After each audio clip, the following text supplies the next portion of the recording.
Si vous souhaitez pouvoir analyser gratuitement votre site ou ceux de vos concurrents d'un point de vue SEO, j'ai un nouvel outil gratuit à vous présenter. Peut-être que vous connaissez déjà Moz, donc qui est un outil SEO très connu dans le milieu du SEO tout simplement, qui permet d'analyser des sites, leurs backlinks, etc., des mots-clés. Aujourd'hui, je vais vous montrer une fonctionnalité gratuite qui est donc disponible directement sur leur page d'accueil. Donc ce qu'on va faire ici, c'est qu'on va rentrer un domaine, on va reprendre l'exemple de boulanger, on va faire Analyze Domain. Donc, quand on fait une analyse comme ça gratuite grâce à moz.com, on va obtenir un premier dashboard avec du coup le domain authority, donc le DA. Donc c'est un indicateur un peu comme on va retrouver chez Ahref, donc c'est le DR, chez Majestic SEO, ce sera le TF, chez SEMrush c'est le score d'autorité. Là, on a aussi un score propre à Moz, qui est censé représenter du coup l'autorité du domaine et donc comment est-ce que Google en théorie est censé voir le site, est censé percevoir le site d'un point de vue autorité, donc basé sur les domaines référents, peut-être le niveau de spam aussi du site, etc. Donc tout l'aspect plutôt netlinking, popularité et autorité. Donc on a ça, donc c'est un score sur 100, donc là on voit que 80 c'est énorme, c'est très très bon, forcément c'est boulanger, rien d'étonnant. Ici du coup on a le nombre de domaines référents du site selon Moz.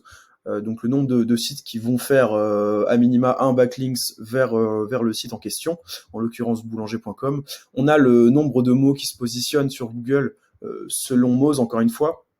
Et donc le spam score, qui est un score sur 100, donc c'est directement un pourcentage qui est calculé en fonction de différents facteurs passibles d'une pénalité Google. Donc en fait, c'est un peu le pourcentage de chance, de risque que le site se fasse pénaliser, ou du moins c'est un indicateur de bonne ou mauvaise pratique SEO du point de vue plutôt des guidelines de Google. Donc on a ça, on a du coup directement un classement décroissant des URL, des pages du site en fonction du PA. Donc ici on a le DA, et ben le PA ça va être la même chose, mais focus sur une seule page en fait à chaque fois. Donc c'est aussi un indicateur d'autorité. Donc concrètement ici on voit directement les pages du site qui ont plus d'autorité en fonction encore une fois de leur aspect netlinking. Là on voit que naturellement c'est plutôt la homepage qui rank, et qu'ensuite ça va être du coup des pages qui vont être les plus linkées, les plus travaillées. Ici, on a du coup un classement décroissant des meilleurs domaines référents du site en fonction du coup de leur DA, donc Domain Authority, comme j'ai expliqué tout à l'heure. Donc là, on voit YouTube, Microsoft, Google, etc.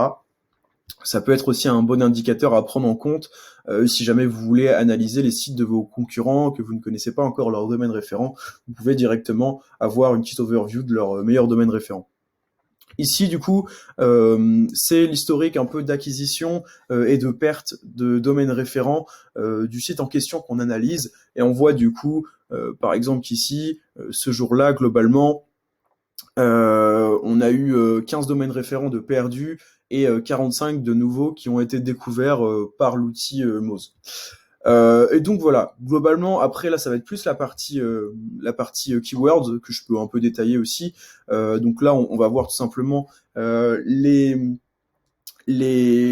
clics estimés du site sur certains mots-clés. Et ici, du coup, ça va être plutôt les top ranking keywords, donc les mots-clés sur lesquels le site ici est premier. Sinon, s'il n'y a pas de première place, ce sera classé évidemment par ordre croissant du positionnement. Donc ça vous permet encore une fois de voir ici que voilà le site se positionne sur boulanger qui est son meilleur mot-clé en termes de visibilité, et ensuite sur des termes plutôt génériques comme écouteurs sans fil, lave-vaisselle qui doivent être beaucoup recherchés, pour lesquels le site doit avoir une très bonne place, peut-être même premier, ce qui fait que l'outil nous les ressort. Ensuite, on va aussi du coup avoir les mots-clés qui se positionnent sur des résultats enrichis en fait.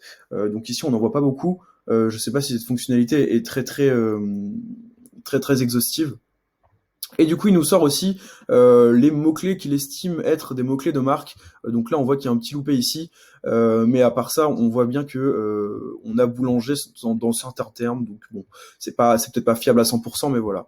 Je vous conseille tout simplement de faire le tour de ça, mais c'est toujours un outil qui peut vous permettre de faire des analyses gratuites. Si vous aimez ce type de contenu, n'hésitez pas à engager avec la vidéo. Et je vous dis à très vite.